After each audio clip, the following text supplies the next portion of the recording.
ketika yang mimpin OSIS adalah non-muslim, terkadang kebijakan-kebijakannya tidak sesuai dengan keinginan mayoritas itu aja.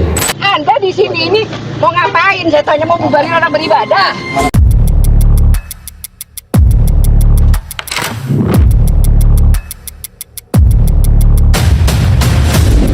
Segerombol orang datang ke yayasan di kawasan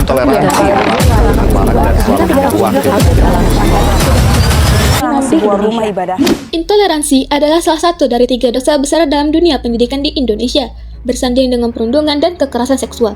Intoleransi dapat terjadi antar siswa dan guru, atau antar sekolah. Kasus intoleransi antar golongan di tanah air kian meningkat tiap tahunnya, tidak hanya di antara elemen masyarakat, tetapi juga di kalangan aparat negara dan lingkungan pendidikan. Contohnya di kampus, yang seharusnya menjadi tempat menimba ilmu dan menambah wawasan, nyatanya banyak ditemukan kasus intoleran. Hal ini mencerminkan kegagalan dalam menanamkan nilai-nilai luhur Pancasila di dunia pendidikan. Dilansir dari kompas.com, riset Pusat Pengkajian Islam dan Masyarakat atau PPIM, UIN Jakarta pada tahun 2020 mengungkapkan bahwa 30,16% mahasiswa Indonesia memiliki toleransi beragama rendah, yang berarti 1 dari 3 mahasiswa bersikap intoleran. Sebaliknya, 69,83% mahasiswa memiliki toleransi beragama yang cukup tinggi. Intoleransi di lingkungan kampus ini tentu menjadi perhatian serius. Namun, apa sebenarnya penyebab utama intoleransi ini? Bagaimana pengalaman mahasiswa menghadapi sikap intoleran dan seperti apa langkah-langkah untuk mengatasinya? Mari kita simak pendapat para mahasiswa dari FMIPA Universitas Riau dalam sesi wawancara berikut. Menurut saya, intoleransi itu adalah suatu sikap yang tidak menghargai satu sama lain, baik itu dalam agama, ras, suku, budaya, maupun gender. Kalau menurut saya pribadi, mungkin saya mendefinisikan intoleransi itu sebagai suatu perbuatan yang tidak menghargai perbedaan dan justru malah menjatuhkan antara salah satu pihak yang mana mungkin bisa akan merugikan pihak tersebut. Intoleransi itu kan berarti tidak menghargai perbedaan kan? Kita tahu kalau misalnya intoleransi ini bukan hanya menjatuhkan atau merendahkan agama, tapi juga menjatuhkan budaya dan suku sendiri kan. Intoleransi itu adalah sikap yang tidak bisa menerima perbedaan. Intoleransi itu kan merupakan kebalikan dari toleransi, yang dimana toleransi itu adalah menghargai perbedaan, yaitu misalkan perbedaan ras, agama, suku, dan lain-lain.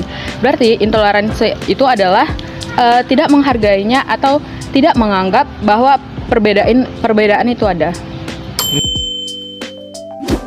Karena yang pertama itu kurangnya pendidikan di dalam toleransi, terus adanya rasa sikap egois. Penyebab utama intoleransi menurut saya itu adalah kurang kepercayaan diri pada diri masing-masing.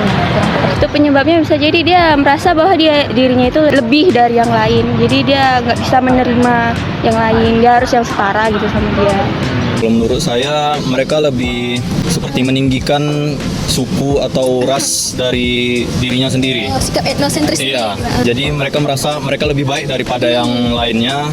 Mereka menganggap yang lainnya tuh rendah atau tidak pantas bersama mereka. Karena ada perbedaan hingga mereka membuat circle. Ketika mereka membuat circle tersebut, ada orang yang ingin masuk itu tidak akan diterima.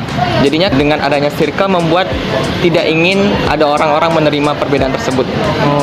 Mungkin kebawa tradisi dari lalu-lalu ya kan. Misalnya ada yang bilang tuh kalau orang Minang tuh kayak gini loh gitu. Jadi nggak mau berkawan sama yang Minang gitu. Intoleransi itu terjadi karena adanya rasa sombong. Dia tuh merasa kayak dia yang paling benar dan orang lain itu merasa kayak nggak ada apa-apanya gitu. Kalau misalnya ngalamin nggak pernah. Terus kalau lihat juga sepertinya sih enggak, tapi kalau masalah di luar itu mungkin kita sering lihat kalau misalnya ada orang yang dikucilkan karena rasnya atau karena perbedaan agamanya itu sebenarnya. Kalau saya sendiri mungkin secara pribadi belum pernah ibaratkan perlakuan intoleransi, cuman kadang kalau yang saya lihat ya di lingkungan kampus ini, karena kita sudah terbiasa hidup beragam, sudah membaur lah gitu, ya ada lagi. Cuman kalau lihat kasus intoleransi itu seringnya di media sosial aja sih, kayak menghina suku bangsa lain gitu kan. Itu cuma sebagai bercandaan mungkin kadang gitu kan, tapi kadang mungkin saya itu anggap sebagai itu salah satu perilaku intoleransi lah gitu. Kalau untuk ngalamin itu nggak pernah ya. Mungkin kalau melihat sendiri tuh sering seperti intoleransi dengan guru, dosen, ataupun bersama temannya. Setahu saya pernah, tapi itu dibilang nggak terlalu berat sih ya. Kalau ngalamin sih, alhamdulillah belum pernah ya. Kalau ngelihat banyak anak-anak muda yang mungkin sama temannya aja mereka tidak toleransi gitu. Apalagi sesama guru atau dosen. Kalau saya sendiri alhamdulillahnya belum pernah. Cuman teman saya tuh ada, dia tuh kan berasal dari Kampar tuh. Nah jadi dia tuh kayak diajak aja, Kampar tuh apa sih? Kampar tuh apa sih? Seperti itu. Jadi kayak menurut saya itu kurang baik sih. Pernah, itu terjadi di sekolah saya karena dikit tidak adil begitu dengan salah satu golongan tertentu. Jadi mereka hanya menganggap satu golongan saja dan tidak menganggap golongan yang lainnya. Mungkin begitu. Untuk mengumpulkan data dalam proyek ini, kami menggunakan teknik convenience sampling, yakni melibatkan pemilihan 20 responden berdasarkan kemudahan akses atau siapa saja yang dapat ditemui secara bebas di lokasi penelitian, yakni FMIPA Unri. Responden dipilih tanpa batasan program studi, gender, atau kelas angkatan, sehingga memberikan gambaran awal tentang persepsi mereka terkait kasus intoleransi di lingkungan kampus. Sebagai sampel, 20 responden ini diharapkan dapat merepresentasikan populasi mahasiswa FMIPA secara keseluruhan, meskipun hasilnya tidak dapat digeneralisasi secara absolut karena keterbatasan metode sampling yang digunakan. Adapun hasil dari wawancara yang dilakukan ternyata mendukung hasil riset yang telah disampaikan di awal, di mana mayoritas mahasiswa di Indonesia telah memiliki sikap toleransi.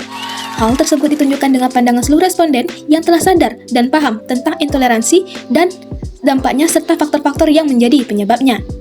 Selain itu, berdasarkan jawaban para responden terkait kasus intoleransi di lingkungan pendidikan, diperoleh data sebagai berikut.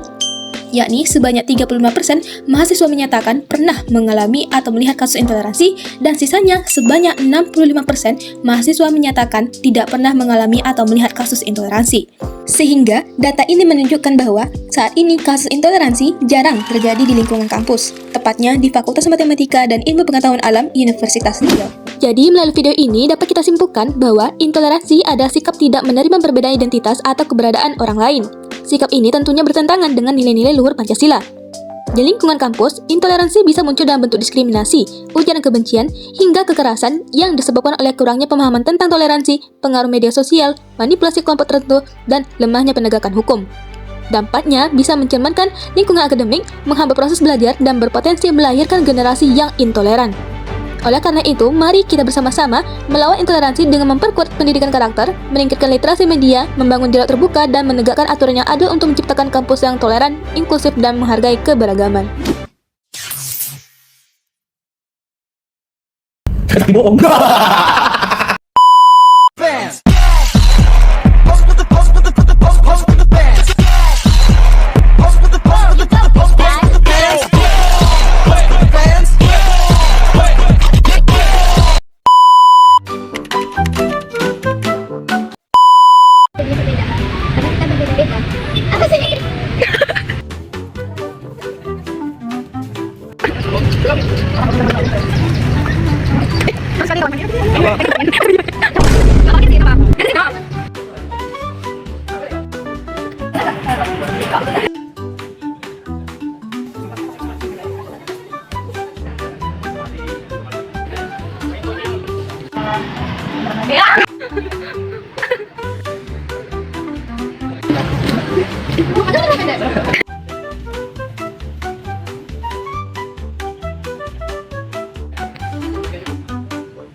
Kenapa gitu?